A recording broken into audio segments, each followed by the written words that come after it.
Umuhimu wa kumnyonyesha mwanao kwa miezi 6 kikamilifu ni jambo la lazima kwa mzazi yeyote anayemtaka mwanawe kunawiri kwa afya njema. Na ujumbe kutoka kwa wadau wa afya ni kwamba hakuna njia za mkato za kumwepusha mtoto wako na maradhi ila kumpa titi kwa muda wa miezi 6 baada ya kuzaliwa kwake.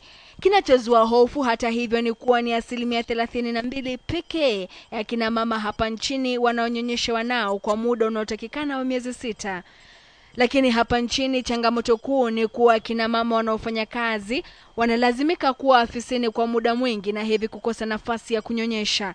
Ni kwa sababu hii mradi uliobuniwa ya Mama ya Bamba wa shirika la waajiri wa kibinafsi la KEPSA likishirikiana na UNICEF na Wizara ya Afya ya Umma unanuia kuhimiza waajiri kufanikisha shughuli hii muhimu ambapo mama anapata mazingira ya kunyonyesha akiwa afisini.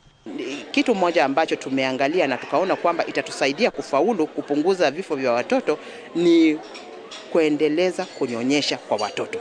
Hao watoto wangu wote vile niliwanyonyesha imekuwa vigumu sana, ni vigumu sana kuwapata kama wako wagonjwa. Ile ugonjwa wamewahi kupatikana nayo labda ni homa peke yake. Mtindo huu tayari umeshabuniwa na baadhi ya makampuni ya kibinafsi hapa nchini.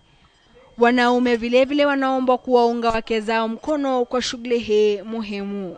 Na mno kwa waajiri kuhimizwa kushirikiana na wafanyikazi wanawake katika mashirika yao kuhakikisha kwamba wanapata fursa ya kunyonyesha wanao ili tutunze jamii bora ya baadaye.